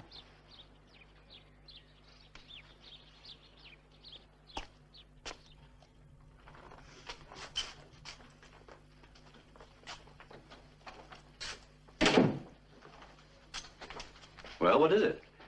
Have you read anything about a body that was found in Salt Dean yesterday? No. Bungalow Road was the address. It was a woman. She was in a garage, in a trunk. Do you know the place? No, certainly not. What's this got to do with me? Oh, we don't know yet, Mr. Burchard. That's why we wanted to ask you some questions. Is that your A55 outside? Yes. What about it? Well, the fellow who lived in the house had an identical car, bent wing and everything. What? Did you rent the house by any chance? No, and anybody who says I did is a liar. What's your occupation, Mr. Burchard? I sell vacuum cleaners. Is that supposed to be illegal or something? Do you mind the sergeant taking a look round while we talk? Yes, I do mind. You've no right to come in here But like you this. brought us in, Mr. Burchard. I could easily send back for a search warrant. That would mean putting up with us for another hour or so. All right. Look, I've nothing to hide. How long have you lived here, Mr. Burchard? 18 months. And how much rent do you pay? Oh, I only sleep here. I don't waste my money on a place to sleep. I suppose a fellow in your work can take off all the time he wants. Well, you can, but you don't make much money doing it. Can you tell me what you did last weekend? I was away. Where? In London. How did you get there? By train. What train? Around 6 o'clock, the one I usually take. Do you go to London every weekend? Mostly. Why? Well, what do you think I'm going to do? Stay here? You're not answering my question, Mr. Burchard. To have a good time, of course. Did you meet anybody on the train? Someone who could back up your story? No. You didn't sit next to a girl, perhaps, and chat it up a little? No. What the hell are you doing? It's quite a harem you've got in here. All right, so I go out with girls. Is that a crime? Are you married, Mr. Burchard? No, I'm not married. This is the only one about the right bill. Listen, I don't know anything about any woman in Salt Dean. You want to tell us the names of these girls? No, why should I? Look, Burchard, you'd better realize that you're in something of a jam here. The house where we found the dead girl was rented by a man called John Campbell. Mine's Clyde Burchard. Called John Campbell. That wasn't his real name, of course. His real name could have been anything, including Clyde Burchard. I never rented any such house.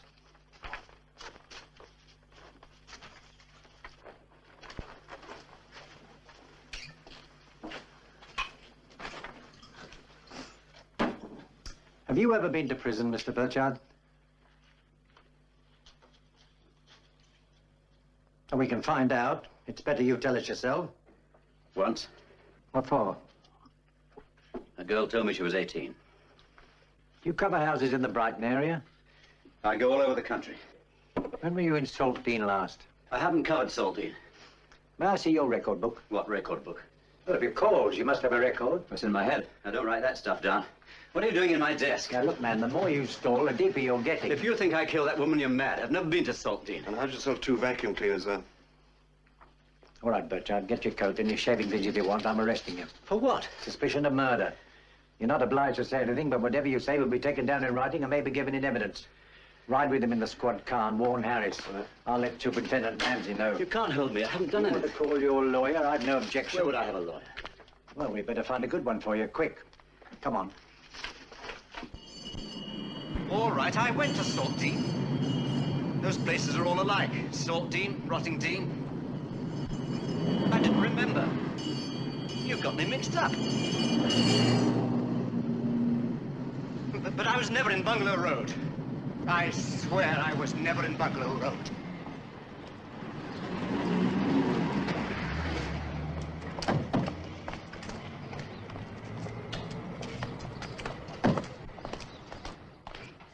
Watch it, 2 steps down here. Right, off with that.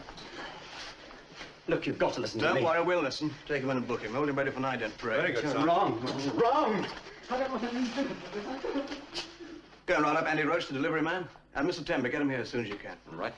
I think we found our pigeon. You're kidding. We're going to stick him on an ident parade. Want to go out and find him? Dark hair, around 6 foot, medium build. You mean now? Oh, why not? If we're wrong, we don't have to keep the man in jail. If we're right, the sooner we know, the better. Okay. Oh, by the way, your girl called. Said she knew it was a stupid question, but... I might even surprise her and make it tonight. Does this mean you found him? You found the killer? Where's Mr. Tenby? Mr. Wrestler stopped him. Said Tenby could do what he bloody well liked after 5:30, but until then he was running a business. All right, son. On the afternoon of Thursday, 19th of April, you handed some groceries to a man at 1 Bungalow Road, Saltdean. Now, I want you to look at the members of an identification parade. And if you see the same person, indicate him to me by touching him. Oh, I'll do that, all right. Photographic memory, that's me. If Tenby arrives, inform the sergeant right away and get him in. Only one? The other one will be about half an hour. It's exciting, isn't it?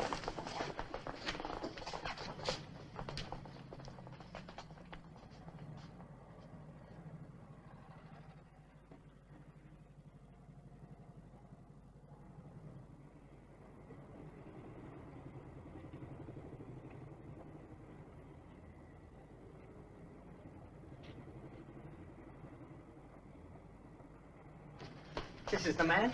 This is him. It's him. That's the man. You're mad. I've never seen him before in my life. Oh, no. You were the creep up of that house. The one with the A-55. Who is that man? You know who I am. Who is he? I got a right to know. Who is he? You Now, know look, who I are am. you sure? Are you absolutely sure? Of course I'm sure. How did you find him? Would you be willing to swear to it in court? Anytime.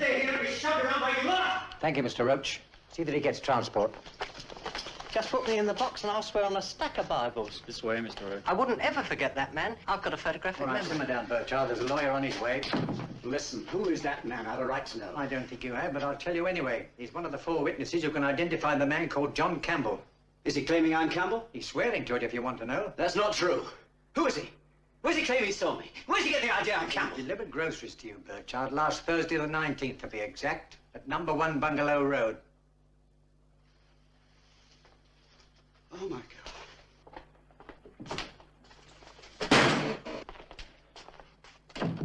Do you want another parade when Tenby arrives? Yes, it's a nuisance. No, wait. Wait a minute.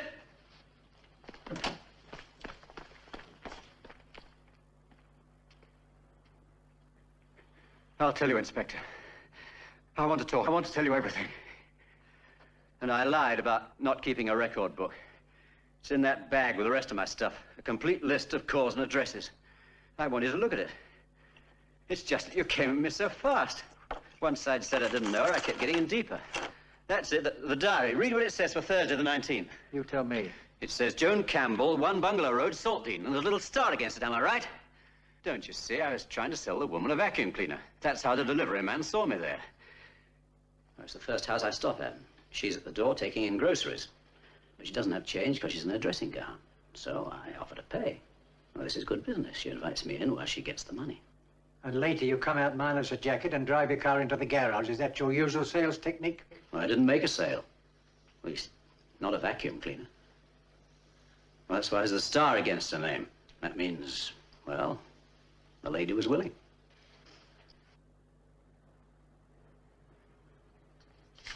I count 4 more stars. Are you telling me those ladies are also willing? Look, I don't want you to think I make passes at everybody who opens a door. But a man gets those he can tell when he meets a woman if she'd be interested. And I knew Joan Campbell was interested the way she said... That was very kind. How much do I owe you? Let's see now. 13 and 4pence halfpenny, madam. That is, of course, without service. Well, I usually get service included. In that case, we'll deduct the halfpenny. I'll get my purse. Hey, don't tell me you're one of those. Yep, one of those, but not one of those. Don't worry. You wouldn't be mistaken. Must be hard work, your job.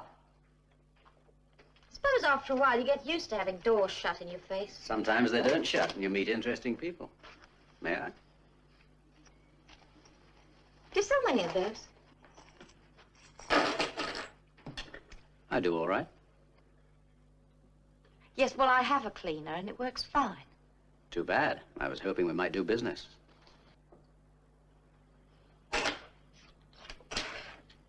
13 and 4pence. I'll have to owe you the halfpenny anyway. Well, I can't demand much in kind for a halfpenny, can I? You're a fresh one, aren't you? I'm a curious one. What about? Girl like you living out here by herself. Who says I'm by myself? Oh, that's good. Because no one could blame you getting pretty lonely in a place like this.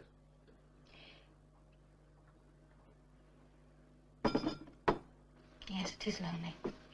During the day, damn lonely. Do you want a drink?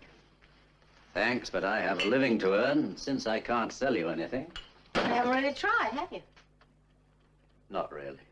And you'll never know if you don't try, will you? I mean, you've come all this way. You might as well give me the sales talk.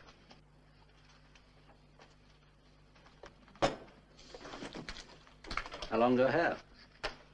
Couple of hours. What's the average time for a sale? You don't mind me taking off my coat?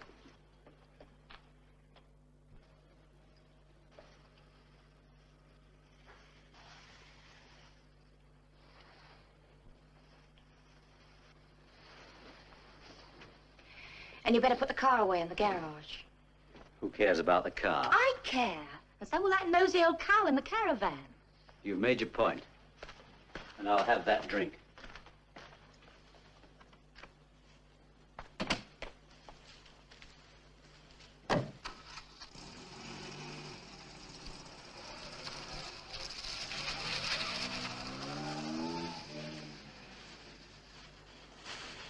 I was there until around 5 o'clock. Then I took off again.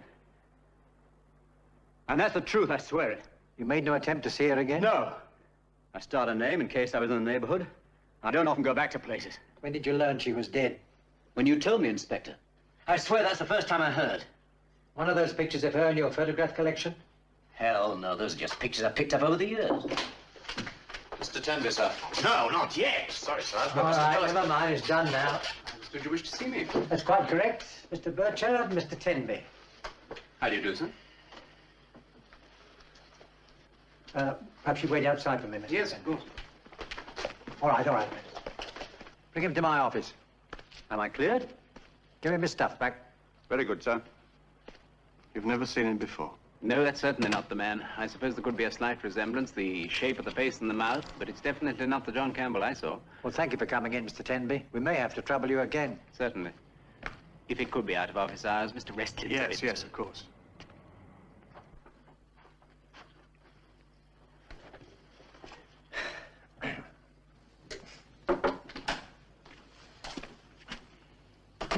I got the proof. What? Richard Lester. I talked to his neighbors and they verified that he's home almost every night, including Easter. Do you want times? No. The night Campbell was supposed to be in Croydon, this man was at home. All right, so he's clean. Told you that earlier. Look, there's no point in us both losing our tempers. You can't afford it with me, and I can't afford it for myself. What time are you off duty? 3 hours ago. All right, go home, Ed. Take your shoes off and have a bottle of beer for me. Those are the best orders I've had yet. All right, Evans.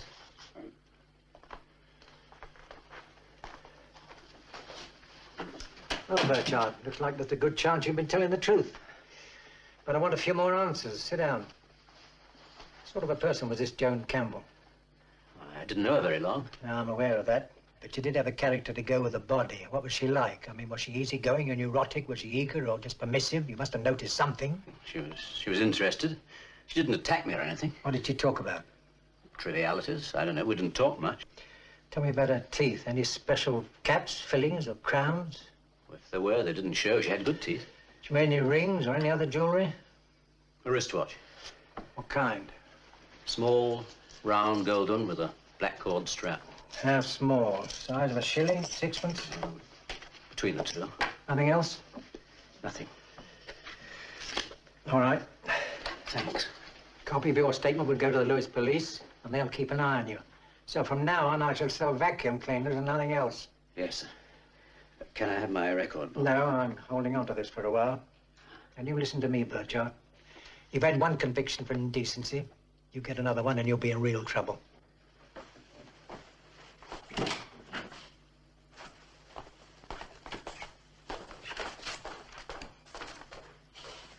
So that's Mr. Burchard? Well, I'm not a prude, but a man like that makes me want to take a bath. All right, let's have it. What else hasn't worked? An Ilex hosiery company. No JS has left their staff in the last 6 months. And that goes for 6 other factories, 12 beauty parlors, 15 chemists, and 7 hairdressers. All right. So we'll have to start again. It's beginning to look like the perfect murder to me. There's no such thing as a perfect murder, my lad. Somewhere there's always a flaw. There's always a track leading from the kill to the killer, and no matter how well he covers the track, he's going to leave more tracks doing it. We haven't even sniffed at one yet. Well, which means that we're thinking wrong and looking wrong. Supposing the girl doesn't come from Lewis. That girl came from Lewis. If you send a trunk, you're going to send it from the nearest station, aren't you? Yeah, we can't find anyone who knows her. We're not asking the right people. There's a flaw in that mess somewhere. I don't know what or where, but there's got to be. And that reminds me. I want a list from all pawnbrokers of any ladies' watches brought in after April the 19th. There's a description. Do it right away and don't tell me you're off duty 3 hours ago. I never said a word. Well, don't. Now, where's Wilks? Information room. Well, let's hope he's getting some. He was checking up on dentists. Dentists? Yes. Mm-hmm. 29 Edge Hill Drive. Yes, I got that. That's, 6 in all. Thank you for your help, sir. So we're trying to identify teeth now, are we? I suddenly had a brainstorm. Make note of these numbers, Katie, and get me those two first, will you? I didn't think of teeth, did you? As a matter of fact, I did. I also thought of not having any to identify. No, a dentist is the one place where a person will be known if she went. Anyway, I've turned up 5 JSs and 2 of them are Jones. They say Joan Stevens is out. Oh, let me have it, will you? Mm-hmm. Hello? Do you know when Miss Stevens will be back? Oh, I see. But she does still live there. Uh-huh. Thank you. Right, next. You know, one day I'm going to be proud of you. Now, sir, don't say anything that could be used in evidence against you. The second call, sir. May I speak to Joan Simpson, please? Oh. Did she leave any forwarding address? Yes. Yes, I can send it care of her parents. Fine. Much obliged. Joan Simpson left Lewis at the end of February. They don't know where, but her parents might. In Windsor. Do you want my desk now, or shall I tidy it up first? I'd just like to tidy this up and keep one date before I'm past it. Well, it looks like another drive. Somebody's got to tell these parents what happened to their daughter, if it is their daughter. She's run over some man, that's what she's done, hasn't she? Run off with some man and got herself into trouble. I'm afraid so. I'm not surprised. She's a no-good tramp. That's what I told her. That's what I told you. She's a Whatever good she's girl. done, she deserves what she's got. Why do you say that, Mr. Simpson? She doesn't live the way we brought her up. Albert. Always playing around with some man. You don't know that. What do you mean I don't know it? I do know it. What about that droop at the airport? Do you think he bought her things because she's good at typing? That's Who was no this? way to talk about your daughter, especially to strangers. Joan's a good girl. She always lived with us. She was nice to have around. Never an unkind word, Oh, I never should a say fu- so. Well, you did it, Albert. Always hitting at her because she wanted a good time. Well, what's being young for except to have a good time? Well, she didn't have to go sleeping it around. That's not the way a decent girl should behave. I told her. I warned her she'd have to pay the price. What kind of trouble is she in? We think she's been killed.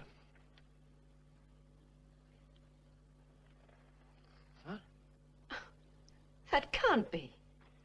We found a body which has tentatively been identified as Joan Simpson, who was living in Lewis. We've been told that you're her parents. Baby.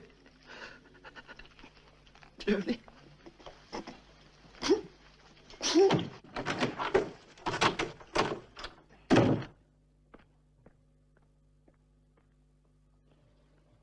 Is there any chance of a mistake? Well, until you and your husband identify. Well, no, I'm afraid there isn't much question. You said... Did you mean someone killed her? We believe so. Did you catch him? No, ma'am, we're trying to. I was hoping that you can help us. Yes, of course we'll help. Please excuse my husband. You see, he really loved her very much. Yes, I never doubted that. Perhaps you'd rather I came back later. No, I don't mind talking about her. I'd like to talk about her. Where was she working before she went to Lewis? At the airport. She was there 4 years. And the man your husband mentioned? Oh, Mr. Hammond. Yes, she worked for him. My husband thinks she wasn't a nice girl with Mr. Hammond, but I don't think that's true. Did you ever meet him, Mrs. Simpson? Oh, yes, he used to call for her. He always seemed a gentleman. I think my husband was jealous because Mr. Hammond did such nice things for Joan. And what about other men friends? Oh, yes, she always had plenty of dates. Until Mr. Hammond, then they stopped calling. I think she discouraged them. I think maybe she was hoping to marry Mr. Hammond. But she didn't. One day, he suddenly left the company. Joan was very upset. Especially when my husband kept saying how he told her so. So she followed him to Lewis. I don't know where she went. She came home one night and said she'd got another job and was moving out. She never wrote to you?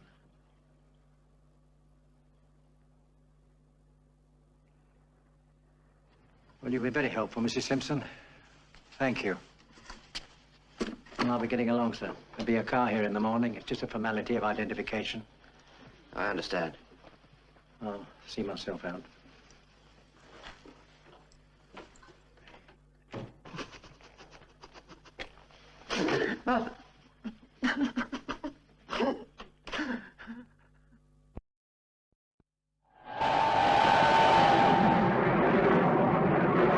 Why was John Hammond fired, Mr. Blake? We've been getting complaints. He couldn't keep his hands off some of the staff. One of them being Joan Simpson? Not one of the complaints.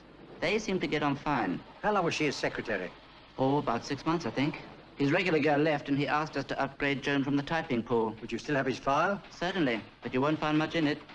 Bring me the 1960 personnel file, please. 1960. Thank you. Any idea what happened to him after he left? Not a clue. I believe one of the freight boys met him about a year ago. He said he was selling cars in the Midlands or something. Do you know if he continued to see the girl? I'd be very surprised. He was the type to be staking out new claims rather than hanging on to old ones. Come in. 1960 personnel. Thank you. Oh, excuse me, miss. Does the name John Hammond mean anything to you? Do you know him? Know him? I've still got the scars. Oh, sorry, Mr. Blake. I'm afraid I'm going to have to question a lot of your staff, sir.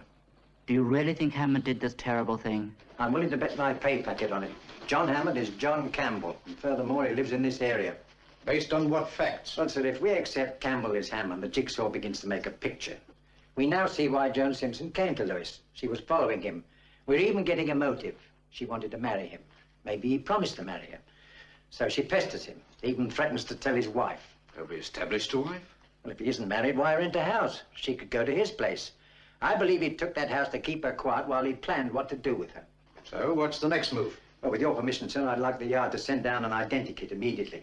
I want to build up a composite picture of this man and issue it to the press as soon as possible. All right. Will you arrange that? Yes, of course. And I'd like them to put Gene Sherman on the 11 o'clock train, and if they can get Mr. Blake at the airport, let's have him too. They should be able to make it. I take it you're also bringing in the bank woman and Tenby. Yes, sir. Between the four of them, we should build up a pretty good picture of our man. And there's even a chance we'll recognize him. Yes, I have an idea. But it's a wild one, sir, and if I'm wrong, I'll be the laughing stock of the town. Well, let's hope you won't be. Meantime, is there anything new we can give to the press? Best we can say is that the wheels are grinding, sir. Yes, the trouble is that when the wheels aren't making any noise, people think we're sitting on our hands. I know. All right, fellows. Thank you, sir. Sergeant, get a card out of the caravan side. I want to make sure Mrs. Banks is here without fail at 12, and that goes for Mr. Tenby. Any trouble with wrestling, refer him to me. Okay. Papers have spread the trunk label and initials. KG8, phone me immediately. Right. We already had 6 JSS calls that are alive and kicking. How far can you drive in 25 minutes? What? In average traffic. Oh, I'd say about 8 or 9 miles. Why? Because I believe that John Campbell Hammond lives within 20 to 25 minutes of the murder house. Well, since the girl's parents don't know where he is and the airport put him in the Midlands selling cars... I don't care if he sold boats at Scarpa Flow. Right this moment, I'll lay odds he lives somewhere in that circle. Calm down, Fred. You're up in the stratosphere again. Do you accept he was at that house around 8 every evening? Yes, we have to. So we accept he can't go during the day because he's got a regular job. Now, he gets through at, what, say, 5:30 to 6. First, he goes home to have dinner with his wife. Nice, understanding wife. Lets him out every night. He only rented the house for a month. Now, he tells his wife he's trying to earn some extra money. Maybe a spare-time salesman. And with Easter coming up, he's going to be working in the evenings for a month. Still doesn't put him in that circle. It will if you shut up a minute. Now, he dines with his wife at, what, 7? 7? Give them 45 minutes to eat. That allows him about 15 minutes to get to Salt Dean. Allow 10 minutes either side, and John Campbell Hammond has to live within 25 minutes of the murder house. DI's office? Who? Mr. Bunnell. Oh, yes, in here. Bring him through, please. Who's Mr. Bunnell? Another suspect? Oh, I'm past the stratosphere now. I'm practically in orbit. That's the client Tenby took to the house the day before the burglary. They couldn't get in, remember? Yes, I remember. Mr. Bunnell, sir. Oh, come in, Mr. Bunnell. Sit down. This is Sergeant Wilks. Oh, how do you do, sir? And how do you do? How do you do? Do you know, I've never been in a detective's office before. It's rather exciting, isn't it? Mr. Bunnell, you went out to look at the house on Tuesday the 24th. Yeah, absolutely correct, sir. I just finished playing with the boys. I'm a schoolmaster, of course. You drove out to the house? Yes, absolutely correct. Mr. Tenby, isn't it? And I, yes. We took my car, and then we couldn't get in. The house, of course. We rang the bell several times, but the place seemed quite deserted. Mr. You know, hadn't got the keys with him, but he suggested if we came back the next day, there was sure to be someone there. Of course, the very next day, I found out that someone had perished there. How many people knew you were going to look at the house again? Well, my wife, of course, and possibly Mr. Moss. That's our maths. And how old is master, Mr. Moss? Old Moss? Oh, he's well into his 60s, yes. A real Mr. Chips. Now, you're quite sure nobody else could have known? Oh, absolutely sure, yes. Well, I'm much obliged to you, Mr. Bunnell. Is that all? But you've been a great help. Have I? I didn't think I'd been a very good witness. Oh, but you've been an excellent one. Oh, have I? Well, I'm so glad. Well, it's something to tell the boys anyway, isn't it? Sure, I thought I was going to be really well. Well, come on. I work here, too. I've been adding up my theories. Someone didn't want us to identify his writing on that list. That I understand. But why did he stop destroying the body on Tuesday night? No, I thought we agreed it was fear of discovery. Not fear, Jim. Expectation. He knew something was going to happen on Wednesday. But it wasn't necessarily Mr. Bunnell. I can't sell you anything, can I? The only thing that'll sell me is when somebody points and says that man is John Campbell. I want Sergeant Unwin to meet the midday train from London and escort Miss Jean Sherman here. Yes, he knows her. Jean Sherman? A bit more of my stratosphere stuff. It probably won't pay off, but by the law of averages, if you keep trying long enough, something's bound to happen. Will you sit over there, please? The others are just coming in. It's Miss Sherman, Mr. Blake, yes, and Sergeant Nielsen, the identikit operator. Between you all, we're going to try and build up a composite likeness of the man we're looking for. Ah, Mrs. Banks, come on, sit over here, will you?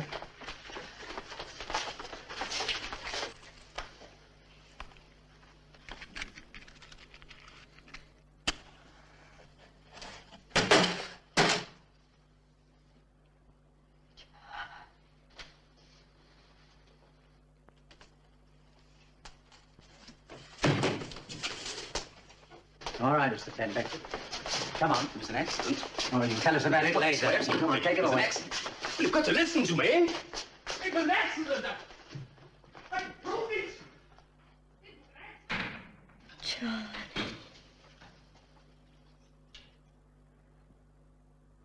It happened in the kitchen. When I told her I wasn't seeing her again, that even if she went to my wife, I wasn't going on with it, there was a scene. She became hysterical and grabbed a knife and came at me. I tried to get out of the way and fell.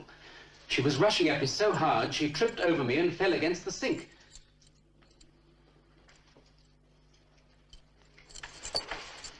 I thought she was just unconscious. But when I couldn't revive her, I realized she was dead. That's the truth. You've got to believe me. I'm afraid I don't, Mr. Tenby.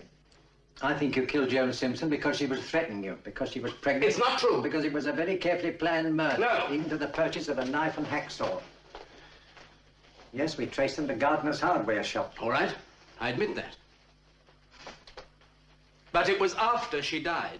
I bought them after. When? I bought them, when was it? Monday. Yes, that's right, Monday, after I put Jean Sherman on the train. You bought them before she was killed? I swear I didn't. The shop's near the station. That's why I bought them there. News on the body? I was in a blind panic. I realized what it would look like if I called the police. They'd think I was guilty no matter what I said.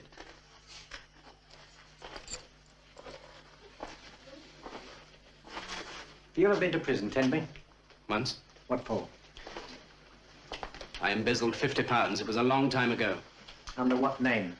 Campbell, Hammond, or Tenby? Tenby, it's my real one. Were you married then? Yes, my wife knew everything. I changed my name and worked as a salesman for a Croydon cosmetic firm. Were you thrown out of that job too? No. I got a better one at the airport. That's where I met Joan. How soon did you start planning to kill her? I didn't kill her. It was an accident. Well, tell us about it. What you did, what she did. But I've already told you. All right, well, let's have it again. Tell Sergeant Wilks. She started making demands about divorce and marriage. I thought it was safest to go on seeing her for a while. So you drove her tramp to the station to make sure she brought her? I didn't drive anything. Who did that? Her roommate's fiancé. He runs a chicken farm or something. His name? I don't know. Her roommate was Ruth somebody. We never met. So you rented a house and dreamt up another name? I told my wife I was back on cosmetics. And when was the big blow-up? Friday night. Joan wanted me to stay the weekend as if we were married. I said no, and she started getting hysterical. So you knew you'd have to kill her? Don't keep saying that. She fell against the sink. And off you went to Croydon? I had to get away where I could think. Where did you do this thinking? In a flat. What? I don't know the address. Whose flat? I don't know her name. And the next morning you picked up Jean Sherman on the train? It sounds terrible put that way. How'd you like me to put it? Just wanted to be with a woman. It's always been that way. With me, when I'm in trouble, I turn to a woman. Why didn't you finish the job? I was terrified Reston would take that schoolteacher back with the key. So you bundled everything into a trunk and staged a burglary? I knew the first thing they would do was check the lease, and it was in my handwriting. I didn't kill her. She died accidentally. It was an accident. Would you like a cup of tea or coffee, Mr. Tenby? Tea, please. Right, we'll have a cup of tea and then we'll go over it again. I can't keep telling it. Why not? Unless you're afraid of forgetting something. She rushed at me with a knife. She tripped and struck her head. What sort of knife? A long carving knife. The one you bought at Gardner's. I didn't buy that till Monday. Well, you have another thing. We'll go over it again later.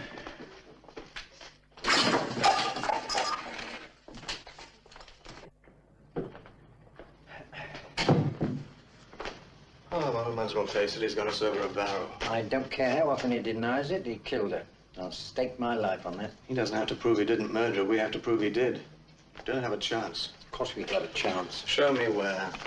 How did she die? Could have been an accident, as he says. He bought the knife and hacksaw while he was planning to murder her. That's our version, but we can't prove it. Could have been Monday, as he says. We had all this trouble to catch man, and we can't touch him just because some bloody hardware shop doesn't keep records. All right, shut up. Here, come on, I'll buy you a drink. No, I don't blame you, Fred. You've done a hell of a job. It's just the breaks of the game. That's supposed to make me feel better. Hey, I hear you've got him. Well, leave us alone, there's a good fellow. What have you or haven't you? Oh, come on, Mr. Fellows, you owe me a break. I never mentioned the Sherman girl, did I? I'll get the chief to give you a medal. I think I'll put him for the show column. I wouldn't have his job either. Hey, Fred. We're a bit slow in the uptake, aren't we? Monday was a public holiday. The shops were closed. Of course, you know what you've just done, don't you? What? Talked yourself out of a drink.